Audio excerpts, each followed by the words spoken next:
We have footy that is worth premiership points on the board, and we have a lot to talk about. And I'm going to be going through it solo today to break it all down as we get ready for fantasy round one. Let's go! Hodges done it from nowhere. Busted the goal from inside the circle. Shade from the boundary. Dusty. Oh, yes!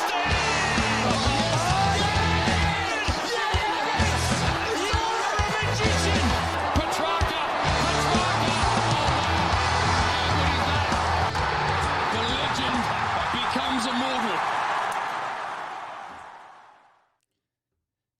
G'day and welcome to the Ball Boys AFL Fantasy Podcast. I'm your host, Mitch Casey, and you can find me on Twitter at Ball Boys Fantasy. And like I said off the top of the show, guys, I am going to be tackling this one solo. The man himself, Luke Roderson, has taken some extra time this weekend and today to just put a little bit of extra study into Philippou, if you know what I mean. He is unfortunately feeling a little bit unwell today, so we're going to be doing a solo podcast. We had to get this one out to you guys today, so it is going to be just me, myself, and I breaking down the round one and reviewing the action, reviewing the games, and basically trying to decipher what the fuck are we doing with our fantasy sides now that we've just had all of this information dumped on us over the course of 5 games. We've been, umming and ahhing and crunching numbers, putting together our teams over the last few months, and all of a sudden these games come along, changes everything. Everyone's going to have the same team. We're all going to just have the most vanilla sides out there, which might be the case, might be a reality, but we're going to go through and we're going to talk about what it all means and what we need to be doing to react to the things that happen in the opening round. But a little bit of flavor, returning back to normalcy. We're going to start with the round 0 BOGs and Flogs. Let's go. And the winner of the Norm Smith medal. You're an embarrassment to what you do, mate. You're an embarrassment. So a bit of BOGs and Flogs, round 0 flavor, just a nice way. We could go through every single game like we've done in the practice matches and things like that, do our top 3 takeaways. But I want to talk about, and I'm sure a lot of the other podcasts are going to do a lot of that. And I think we can maybe just do things a little bit differently on today's podcast and talk about things from a bit of a macro. But instead of going through game by game, we are going to do our BOGs and Flogs, which will be making a proper comeback next week after round 1. And we've got some early candidates. So starting with the Sydney and Carlton game, best on ground for this one, clearly to me, has to go to Errol Goulden. Was super impressed with what I saw. Obviously, managed to watch every single game over the weekend, which is really good for actually knowing what I'm talking about on this podcast. But in this game, when Errol was out there in that first half, his scoring wasn't the best, but I felt super confident because the game was not on on Sydney's side. It was on Carlton's. That they were controlling the game, and Errol was still the leading scorer for Sydney. I think at halftime or close to the top, and his tackling was a big reason for that. 11 tackles for the game. Now, little asterisks. I counted at least 3 tackles in the final quarter, which were very, very generous, shall I say, for Champion Data to give him the assigned tackle. I think he and Brodie Grundy shared a couple. One, very much he was the second person coming into the tackle, but he got it anyway. So I don't know if 11 tackles it's obviously not something he's going to be able to sustain, but on the flip side, I think he'll usually get more than 27 disposals. He'll usually get more than 3 marks. So I think, if you liked Errol, he did nothing to dissuade you from picking him and maybe even won you over if you didn't like him. Not too many actual flogs. I'm trying to keep the BOGs and Flogs to more fantasy relevant players that we're trying to decide, more so from around like a perspective of, did these guys do something to help you pick or drop them? And so the flog on this one, I put Liam Reedy in there. I don't think many of us really were considering him seriously, but he all but ruled himself out with a 40.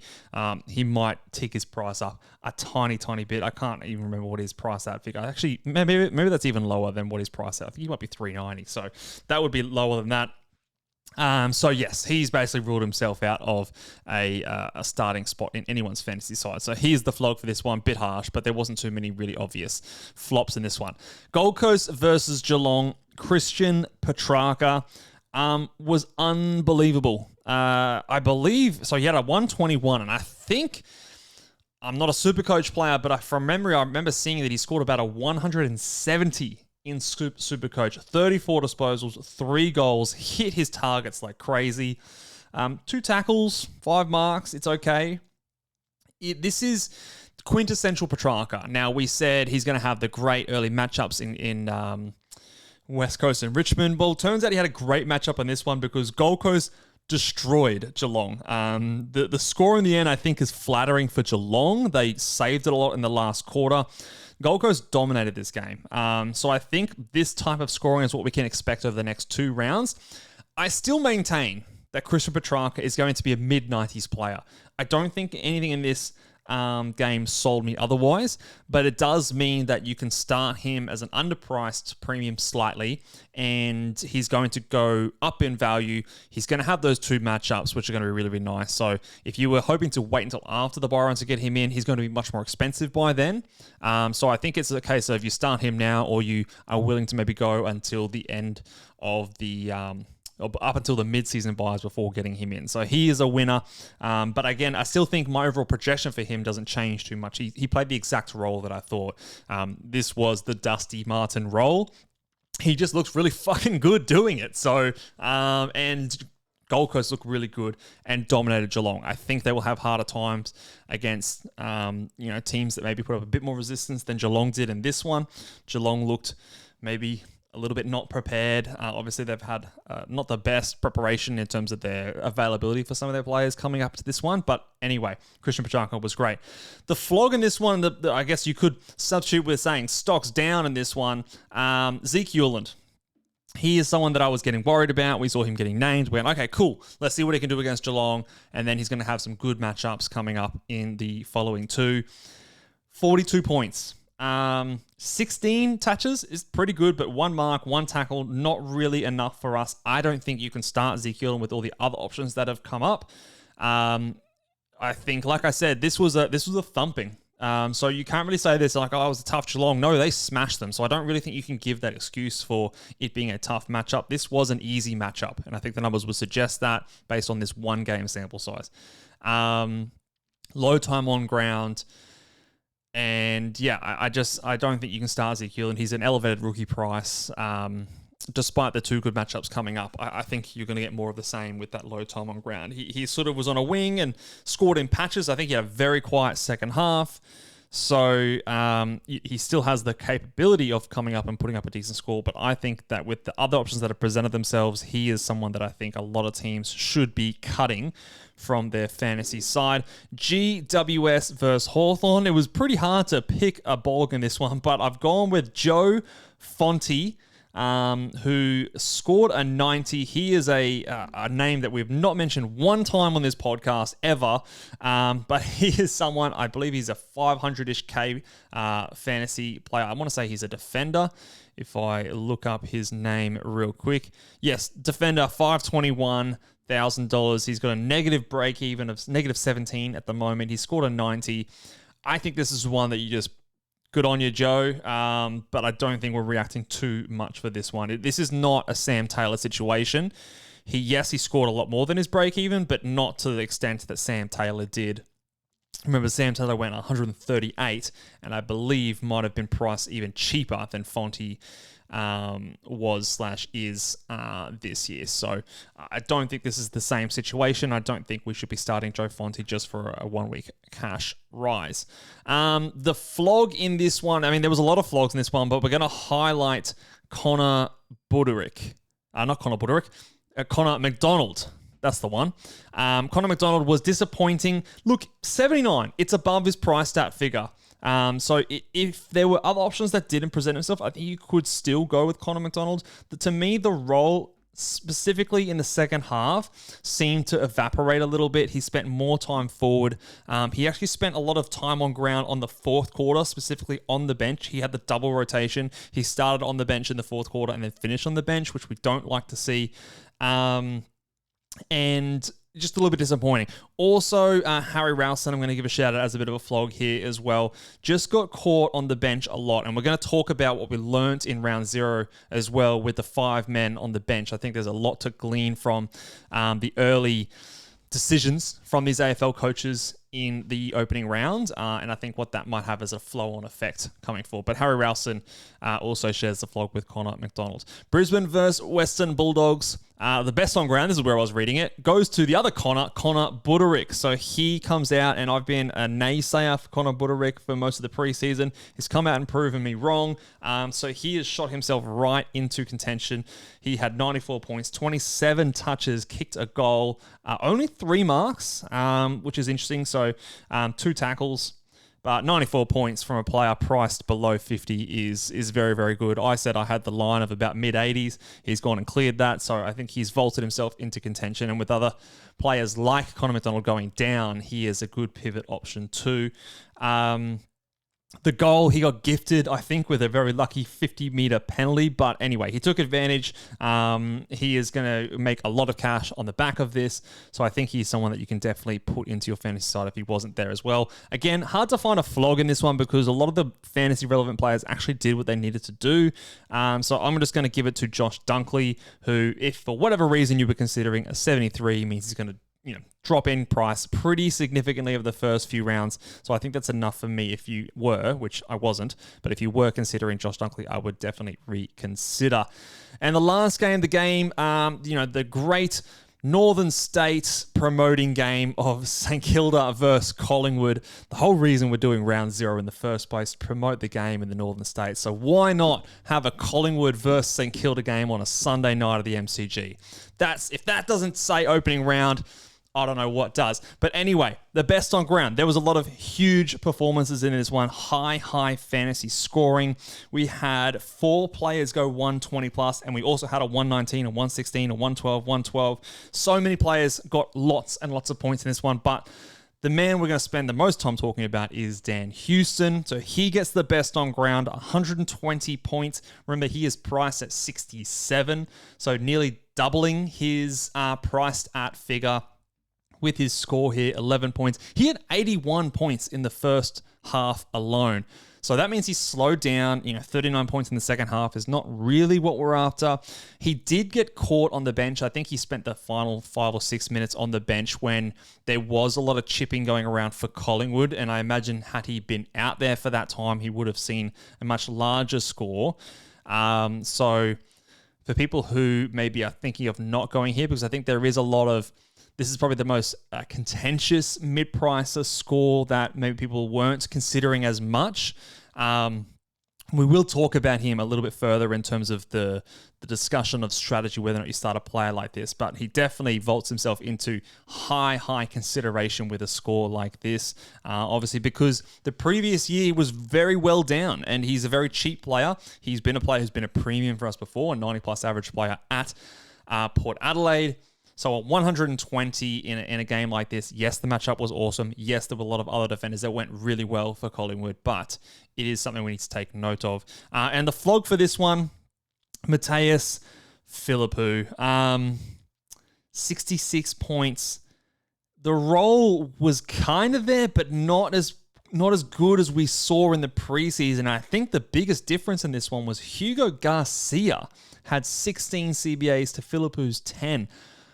I expected that to be flipped the other way. And I think, again, similar to Connor McDonald, I think if we didn't have other options that went well, you could consider this maybe a little bit of like just a lower floor game for him. I think he will be better than this. I think the role will be better than this on most times. The reason Hugo Garcia, I believe, was in there so much was because he was basically not tagging Nick Dacos, but was pretty much on Nick Dacos for a lot of the game. And they're not going to come up against teams where they need him to do something like that a lot of the time. So I actually do expect on most weeks, like for example, when they verse Melbourne next week, Hugo Garcia is not doing much in there against anyone. He's not playing like this cooling or run with or tagging role, whatever you want to call it, on anyone from Melbourne. So I think they're going to back their own midfield against Melbourne's midfield, as they should. And I do think you're going to see Mateus Philippou play a lot more inside. However, You're starting the ball rolling much slower when you score a 66. It's going to be in his priced, calculation for the next 4 or 5 rounds. I think 5 rolling price cycle for 5 games, which basically leads him all the way up to his buy in round 4. So it's a bit of a drag, and it does cause a lot of questions about whether or not he deserves to be in your starting side. I tend to favour no, but I don't think that eliminates his fantasy relevance altogether. I do think we can still have a look at him at some point in the season. So that's the Bogs and Flogs. Let's bring up the normal screen here. Now, like I said, we're not going to go through game by game and talk about every single relevant player, but what I want to look at from a more broad perspective is round 0. What did we learn?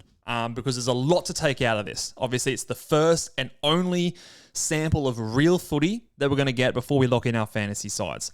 I want to start with the 5 men on the bench, because this is nothing. We haven't seen any of this in the practice matches. Even in the community series games, we had, I think, 8 players on the bench. So this is the first and only chance we're going to get on seeing actual rotations with a fairly sizable difference from last year. You're going to have an extra 20% more players on the bench than you did last year. Obviously, we had the sub, but when you have these players available for the entire game, it's going to dramatically change some things. And I think we saw that play out in a pretty sizable way in round 0.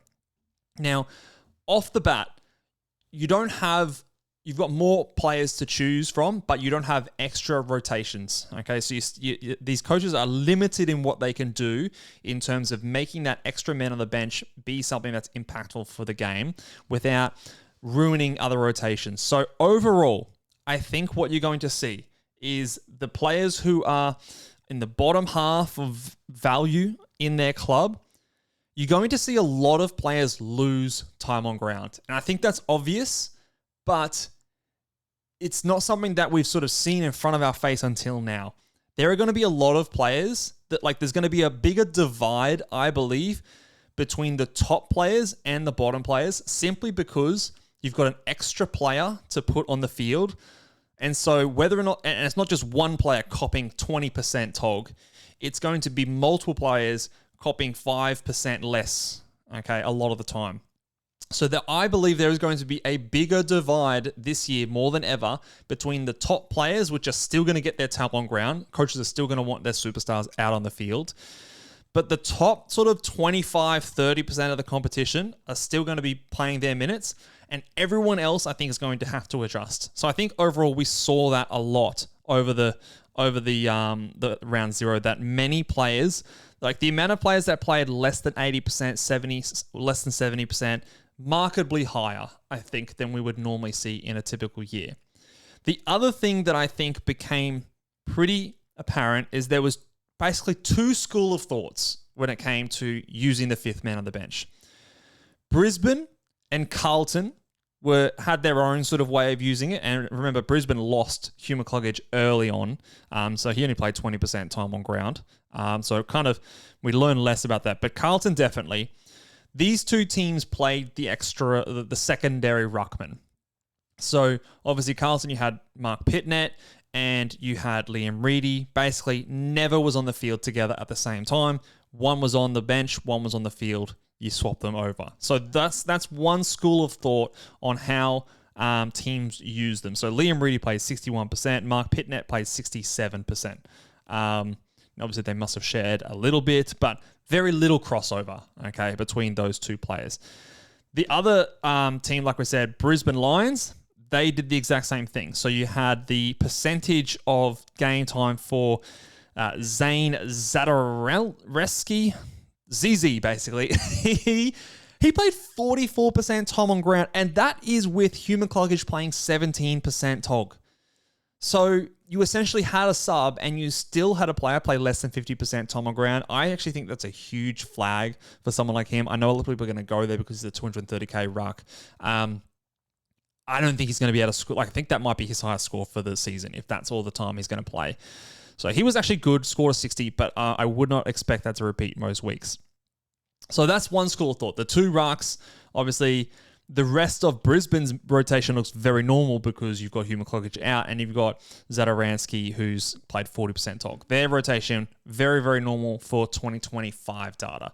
The rest of the teams, you basically had most coaches using them to play, using the extra fifth man to play an extra midfielder / forward or wing in their rotation. And that resulted in a lot of players playing some really low time on ground, despite good quote-unquote roles where their CBA percentage was really high.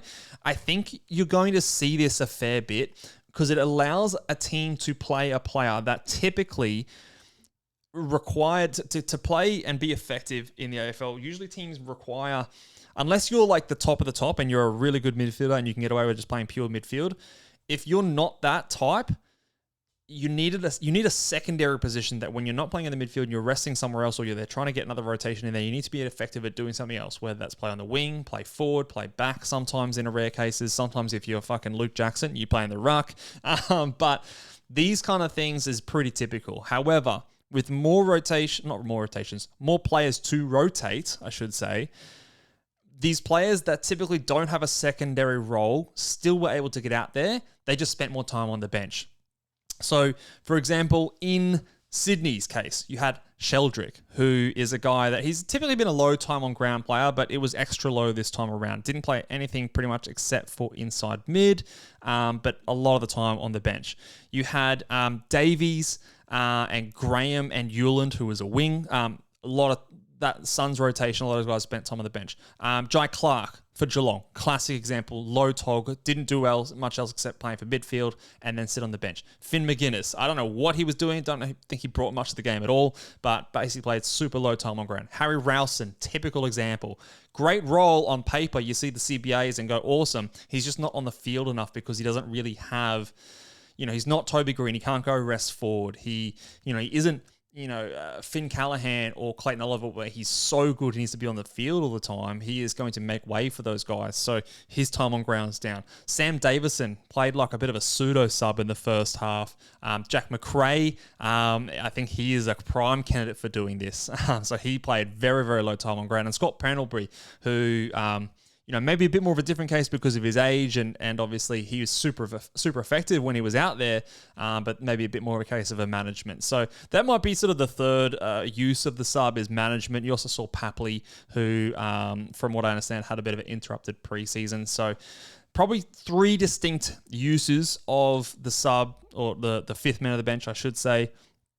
The dual ruck, the extra midfield / forward rotation resulting in super low time on ground, or the management of an underdone or older player. So I think despite the sub being gone, we're still going to have to be super, super conscious of deciding whether or not a player is going to play enough game time to be able to score enough to make cash. So when these rookies come in, we're going to get new cash cows and things like that. Do they fall into these types of categories? Are these guys that are going to play low time on ground because they don't have an ability to play multiple roles?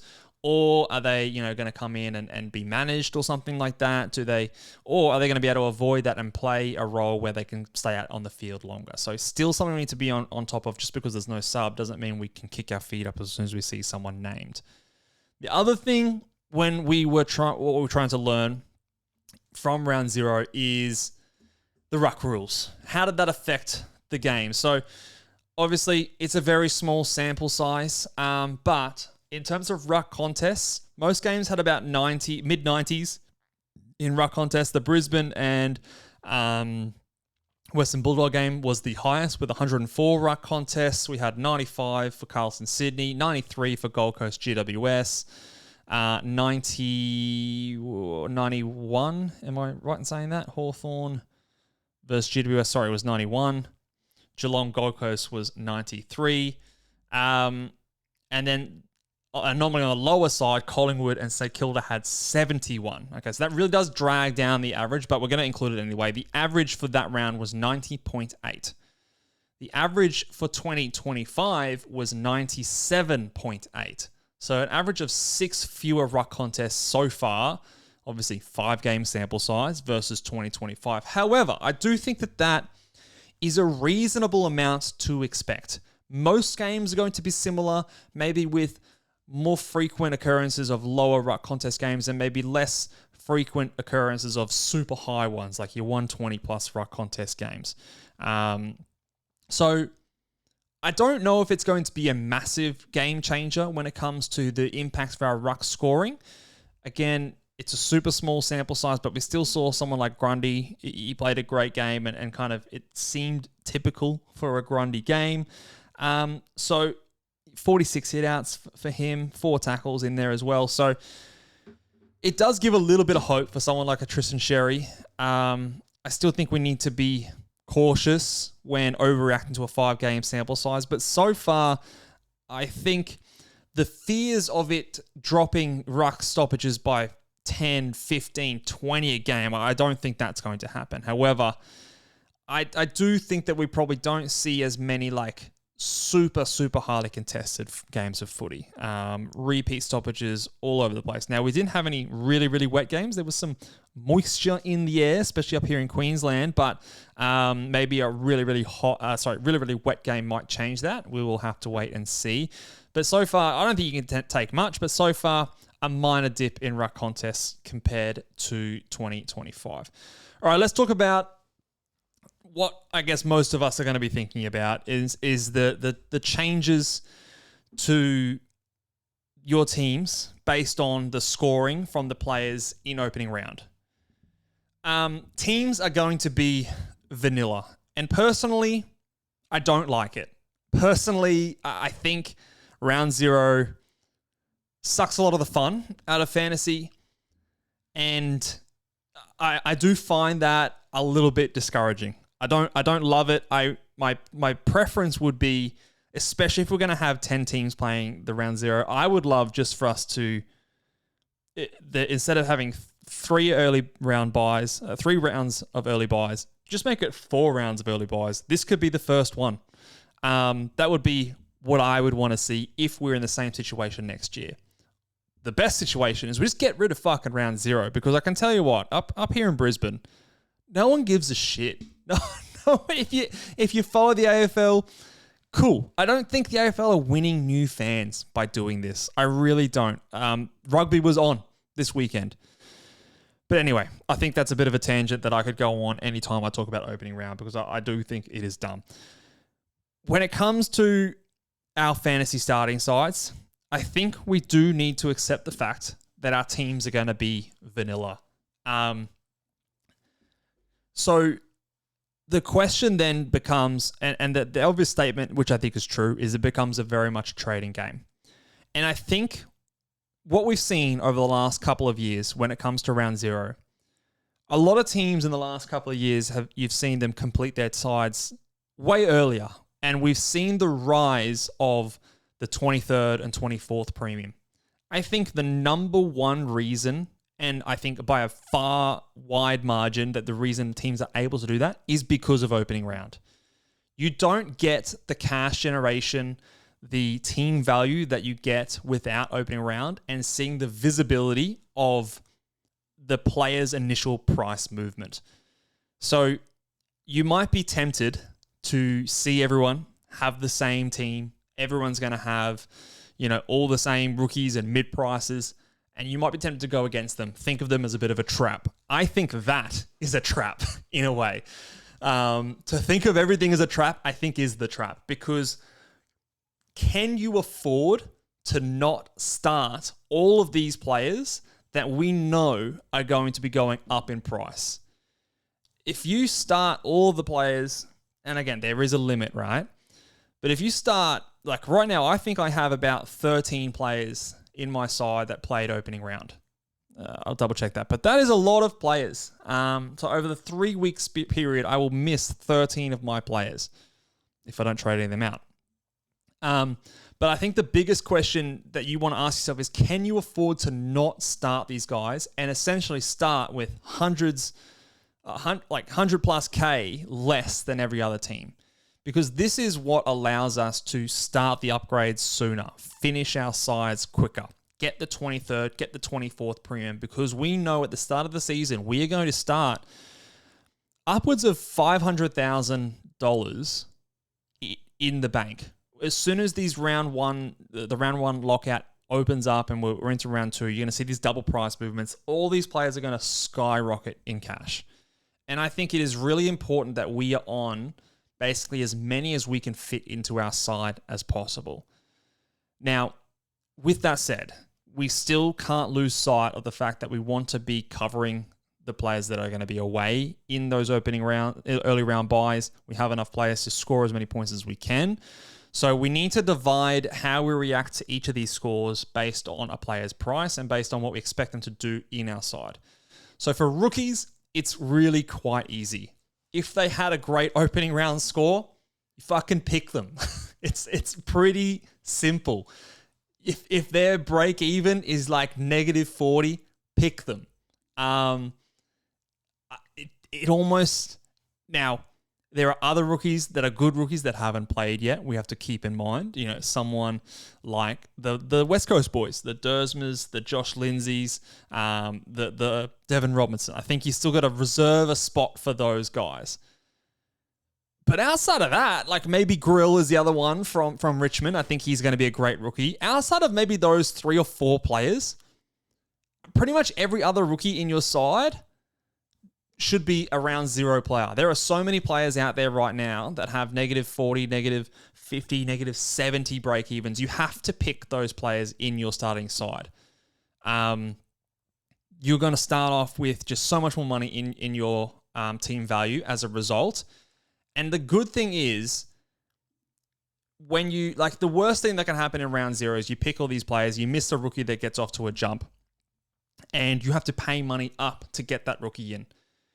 If these rookies that you're picking now flop in round 1, well, they're still going to go up a whole bunch of money, and it's going to be super easy to go over to the player that you didn't pick because you're probably going to still have made more cash and making that trade, and then you'll have enough money to do another trade. So it makes the risk of not getting in the key price movers early in the season super, super low. So that's number 1. I think you have to start those rookies, bar no excuse, really. The mid prices is where I think the most interesting discussion has to happen. And this is where, if you're a Patreon member, patreon.com/ballboys, and if you're a big boy tier, we talked to DC most recently on the Ball Boys All-Star podcast, and he divided up the mid prices into 3 main categories. And I think it's a good way to describe the mid pricer and what function they serve in your side. Are they there to make cash? Are they there to be a premium light scorer? Someone that maybe you don't make as much cash as the rookie, but you're getting closer to the bottom line of the premiums. Or are they one of those super awesome mid-prices like a Bailey Smith where they do both? They score like a premium, they make more cash than rookies, then they must have picks. So someone like a Sam Flanders, I think, falls into that category. Okay, so you've got to have him. But I think we need to have a different discussion based on the other 2. If a mid-pricer like Tanner Bruin comes out and he scores 50 points over his price stat figure, you have to start them. I think no matter, I'm not a big Tanner Bruin fan. I have question marks about his role, his standing in the side, and to be fair, a lot of it was alleviated with the game. I think he looked excellent. But even if you still had question marks and you're not sure, I think you just have to start these guys because, like the rookie, they're going to skyrocket in price, in cash. You reassess after round 1 because at the bare minimum, you're going to make $150,000, okay? And your team value is going to be that much better off as a result. Even if you were keen on someone like a Xavier Lindsay, if you were keen on someone like a Caleb Windsor or one of these other guys, Josh Rochelle in the forward line, and you can't fit them in because you want to start a Connor Buderick.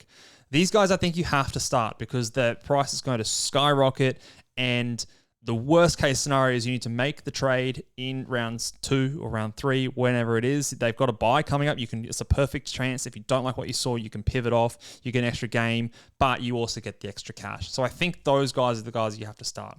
The interesting price point is the guys that are not going to make as much money as a rookie, but if everything goes right, they're going to be close enough to the premium line. So these players to me are guys like Connor McDonald, Mateus Philippou, Dan Houston, I think falls into that category as well. These are the ones where the conversation gets a little bit more nuanced, I believe.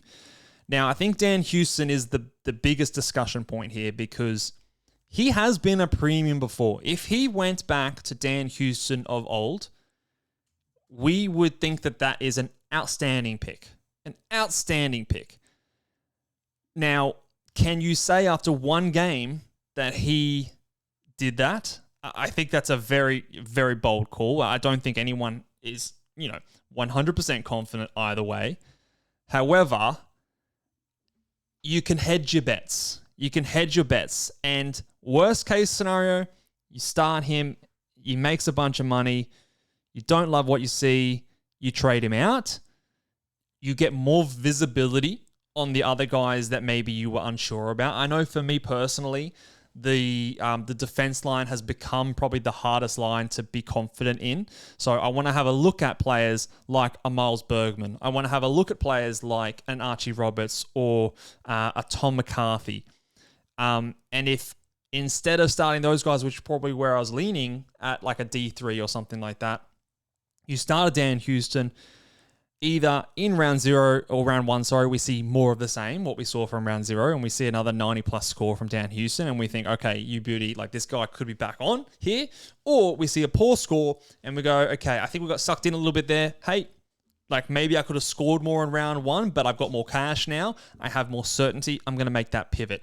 And I think that those pivots are easier to make now because I know a lot of people, like when we talk about the Petrarca thing, like starting with a player with the idea of trading them out on their buy round, a lot of people get a bit nervous about that. I think that there's much less reasons to be nervous about that because we see so much clarity on what the cash is doing. We know already, at least what we would typically know at the end of round 1, where the price rises are going to be. We're all going to be on Tanner Bruin. We're all going to be on all the rookies that are making a lot of cash. We're all going to be on Connor Buderick. You've got those guys in your side now. So you can be a little bit more aggressive in doing those trades where, maybe you start a Christian Petrarca in your midfield and you didn't love what you saw from a Sam Walsh. You still like him, but he's not going to get away from you. So you start Christian Petrarca in your midfield. You play him for 2 games. You get aggressive. You trade him to Sam Walsh because you have more faith in the fact that you're not going to need to do as much fixing up because you've already seen the price rises in round 0 and you've got unlimited trades right now so you can get them all into your side. Yes, there might be someone else there, but hopefully Christian Petrarca, Sam Walsh is going to make you cash now because he's going to have had an extra price rise. Plus he started off better than Sam Walsh. So I think that those moves are more doable with the amount of visibility we have with the cash and the price movements. So I think those are the key decisions and where teams are going to get an edge, despite all of our teams being very vanilla. How aggressive can you be? And what can you plan ahead in those first 2 to 4 rounds with the players that you're starting? Even if they're the same as everyone, your plan for that player could be different. So what I would encourage you to do now is if you're looking at starting a Dan Houston, what do you need to see from him from round 0? Because he's got that round 2 bye. What do you need to see from him in round 1 to keep him on his bye versus trade him on his bye? And not only him, the other players, like a Tom McCarthy, an Archie Roberts. Are you looking at those guys and going, okay, Dan Houston's going to be closer to them in price. Is that going to be an easier gap to bridge with that extra round of price movements? And I think the answer is obviously yes. But start to, plan, how am I going to make that happen? Am I going to be super aggressive? Do I see him as someone who's going to be an underpriced premium? Is Dan Houston coming back to a 90-plus average? Because if that's the case, he's going to be a great pick and we hold him for a long time. He turns into this year's Lockie Ash. I have my reservations and I don't feel super confident in that, but I do see a world where he is, price of 67, maybe he goes 77, 80, at 80 plus, and it's not a horrible pick. And obviously you get the kickstart price movement, and then you can make some better decisions there. So as someone who doesn't like opening round and is a bit annoyed that all our teams are going to be very vanilla, I think the old adage of it's a trading game still definitely applies. And I do think we can do the starting of a player with the intention of trading them a little bit easier now, because we know we're at least on a lot of these guys that are making a lot of cash early in the season. And those trades are easier to execute knowing that you're not having to find money to go up to someone. You've already on someone who's making some cash. The last thing I want to talk about is obviously now with all of these guys, I've said you've got to have them all. You got to start with all these guys that are making cash. There obviously is a limit. You can't have every single player on an early buy round. So there is still the case of weighing up how many do you have in each round. Now, again, I think we need to be different when we talk about premiums, mid-prices, and rookies. Ideally, you're going to be able to still get 23 players on the field, or 22 players on the field. And for some price points, like a rookie, for example, having someone on an early buy round is actually a positive thing, because you can now loop on that position. So if I have a midfield and I've got Jagger Smith there, come round 2, instead of having 8 players there, I can have a Willem Dersma and let's say a Dyson Sharp on my bench.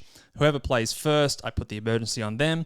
And then if I like that score, if I think it's going to be part of my best 18, I keep Jagger Smith on my field. If I think that that's not going to cut it for a best 18 score, I just move the other player on field. I get 2 shots at the one score. Okay, so effectively, I've lost Jagger Smith, but I've gained 2 potential scorers in the back line. So in the midfield. So having a player like that actually, I think, is, for a scoring perspective, not just a cash generation, actually a net positive. The difference becomes when you start to get more and more expensive, right? So a more expensive player like Sam Walsh, well, now I'm going from expecting a Sam Walsh, let's call it 100, to a rookie coming in to my best 18 where they weren't there before. I'm losing maybe 40 points over that, going from 100 expected average to let's call it a 60. You might be more than that, it might be less than that, we don't know. Now, if I do that several times in my team, I am going to fall behind when it comes to scoring if other teams are not. However, number one, I think a lot of teams are going to have a lot of round 0 players. Okay, so relative to the rest of the competition, if you're missing a premium or 2 on a particular buy round, I don't think it's going to hurt you that much. Flip point to that is if you go a little bit lighter on with the round 0 guys, you might be able to get a scoring edge. Now, you need to weigh that up, whether or not that scoring edge is going to then be, chased down and eaten up by the teams getting more value in their starting price. They're going to make cash quicker and then be able to get into their premiums faster, complete their size faster. Are they going to chase you down by doing that? That's the $1 million question. I still like to maybe limit it to at most 3 premiums on one particular buy round. Okay. And I think the litmus test for me is when I look at my round 3 team, okay, and I've got someone like a Petrarca, a Tim English, and an Errol Goulden, I don't really want to have more than that, okay? And I've also spread them out to different lines, okay? And now, obviously, in the ruck line, you're going to have less cover available. You might not have any cover available if you choose to go with a red dot. But that's sort of just based on my team and the way I'm looking at. I don't think I want more than 3 premiums on the one buy round. All right, that's my line. The mid prices, again, we're going to separate. Does a Connor Buderick, is he the same as a Christian Petrarca? Probably not. I think there's a question whether Connor Buderick is going to be someone you trade or not at round 3. So I'm not as concerned about those types of players like a Tanner Bruhn, like a I can't remember someone else off the top of my head, but those types of players that are a bit cheaper, you're not investing as much cash there. Then you're not even sure if they're going to be there at the end of round 3. I don't think we should stress too much about those guys. But for example, if you were keen on a Sam Walsh and you really wanted, you got Tanner Bruhn there, but you also, you looked at Dane Zorko and saw his score there. Okay, well, he's someone you've got to factor into these kind of things. And that's the other thing. If you weren't considering a premium beforehand, they pop a big score like Zorko did, I don't think that those types of players are the ones that we need to jump on because their price movement, because you're not trading them out. So their price is going to go up, but then it's probably going to come back down. And you're not actually gaining anything by starting them, quote unquote, cheaper than others, because chances are if people are patient enough, their price will come down. They'll get them cheaper than you started. So I don't think you're actually gaining anything if you weren't considering that player undervalued to begin with. So that's probably just a point I forgot to mention earlier. So I think there is still a number where you have too many, but I would still implore you to consider the difference between a rookie versus a premium and that mid-pricer bracket in the middle. So for someone like Flanders, he's a mid-pricer. I would consider him a premium, okay, because he's going to score like one. He's a bit more expensive. He's 200k more than a Cotter Buderick. You're investing a decent chunk of money there. So if I was flushed with round 4 options in my forward line, Philippou, him, Toby Green. Now, 2 of those players did perform very well, so maybe they're both out, but that's the kind of idea is what I'm talking about, having too many of those guys on your side. You know, like a Dan Houston, if you had Dan Houston and a Zorko in your side, well, there's 2 premiums in your defense that you're not going to have, and I think that's starting to look a little bit scary. So I would like to spread them around if I could. Maximum for me is 3 premiums on a single line. So still something that you're going to have to weigh up. Make sure you've got captains on each of those weeks as well. Like if Errol Goulden's going to be one of your captain options, do have another captain option in round 3 that you can look and feel comfortable with, and preferably 2, because you're going to want to vice captain someone. You're going to have those guys that you can VC late. So look at those sort of things as well. These are still the things that you want to make sure you cover off, just like we were before round 0. But these are all the nuanced things.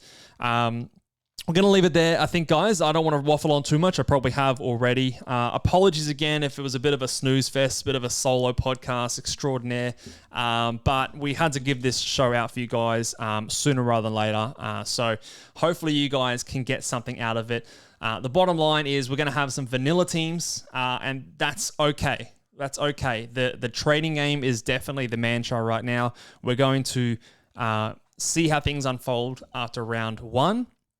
We're going to take this injection of cash into our sides and be aggressive with our trades, get our upgrades happening sooner, finish our teams sooner, and that's where we're going to find our edge for AFL Fantasy Classic success. So stay tuned with us. If you haven't already, it's your last chance to join the Ball Boys Patreon and our league, specifically your chance to win up to $1,000 by taking out the Ball Boys Patreon Open League. You need to be signed up before Ball Up Thursday, bounce on Thursday, whatever you call it now, Ball Up on Thursday. You need to be signed up before then to be eligible. So head over to patreon.com/ballboys to sign up today. Big boys get access to $1,000 if you are a regular. Sponge Tier member, it's a $500 winning prize. Plenty of other awesome benefits for Patreon members, so go and check that one out as well. Give this one a big old like, subscribe on YouTube, and a 5-star rating on Apple Podcasts or Spotify, wherever you get your podcasts. And we will see you on Friday at 5 p.m. Australian Eastern Daylight Time for our live show. Very excited to have that one. Hopefully Luke is back to talk to you guys then, and we will catch you guys later. Bye.